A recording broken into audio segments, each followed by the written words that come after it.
Right, welcome to the South Bromsgrove High School DofE YouTube channel. In this short session, we're going to have a look at using the Trangia with meths as our fuel. So this would be both of your stoves at bronze and one of your stoves at silver. We'll still be using the meths. You'll also have a gas-powered Trangia for your other stove at silver. The Trangia, as you'll remember, has 10 parts to it. Okay, let's make sure that we don't lose any of those parts. The first part is the strap, okay? Then we've got the lid. Inside the middle part of the Trangia, we've got three parts. We've got the burner, we've got the screw top lid, and then we've got the cap that you use to put out the flame, sometimes called the simmer ring as well. You've got the handle here, and then you've got two pans which nest inside each other. So there's the smaller pan here, and the bigger pan is there. And then you've got the two parts of the stove that sort of make up the kind of body of the stove. This is the base, the one with the holes in it, and this is the windshield here, okay?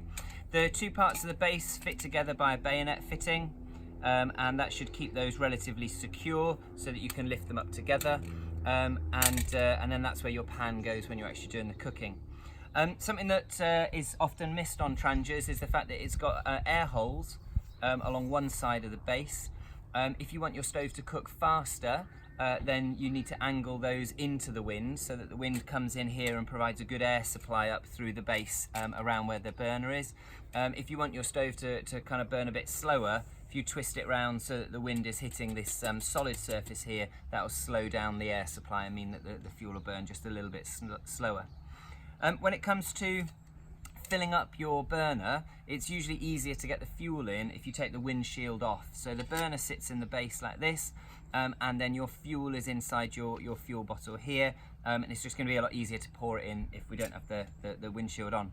So untwist the red top to the fuel bottle here, and then you press down to allow the fuel to come out.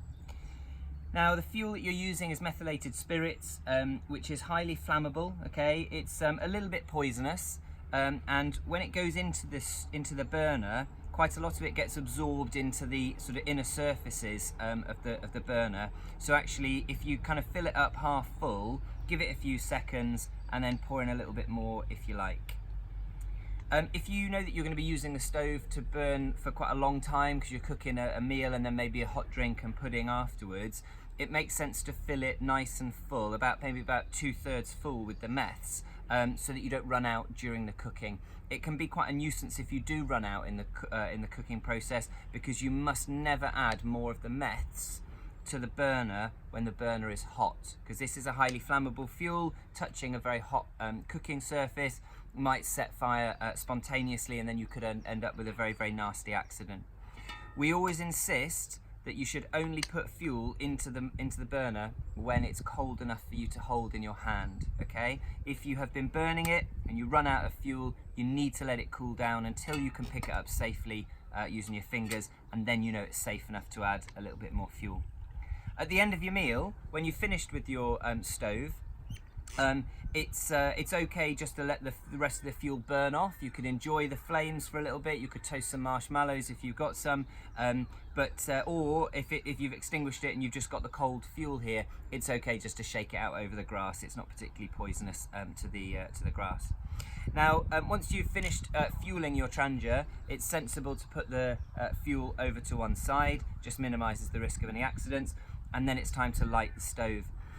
Lighting the stove with matches is usually easier if you light it with a lit match from the side, because it means you don't have to have your hand over the top. That's easy when you don't have much of a breeze. If there is a bit of a wind around, it can be a bit tricky to kind of to light it, obviously, without the match being blown out, in which case you might need to add the windshield and then just try your best to kind of get your hand in here without burning yourself as you light it, okay? Because there's not much of a wind, not much of a breeze today, I should be able to light this stove from the side without the windshield on, okay?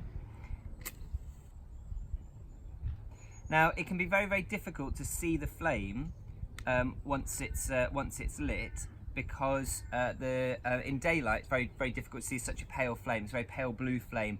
So the best way to check is just to hold your hand nice and high up above, and I can feel the warmth coming off there, so I know that the stove is lit, okay?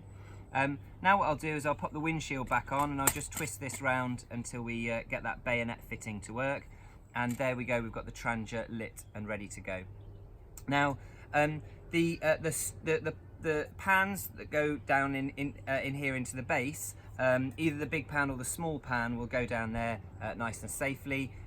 It's advisable for you to have filled your water up with the pan off the burner, because otherwise if you put it on and then you add your water a few seconds later, you can end up with the pan being too hot and the water getting boiled very, very quickly and maybe spraying you a little bit, okay?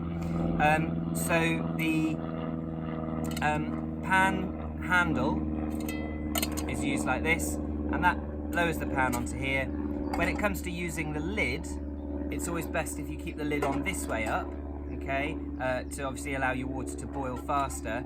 If you put the lid on this way up, it's a bit more awkward to handle it using the handle. You can see that just sort of looks a little bit awkward now. And the other consideration here is that the unburned meths from the flame ends up going dripping back into your food, so you end up with a rather unpleasant meths flavour in your pasta or rice, okay, which is not so great.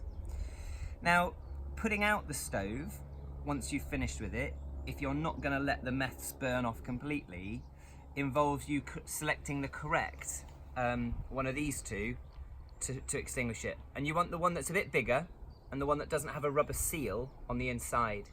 If you use this one, which has got the screw thread, it's usually got a rubber seal in here, and as you put that over the hot burner, it's going to melt the rubber, it's going to glue itself on, and we'll never get that back off again, okay? So not the screw top lid, we're going to use this one here.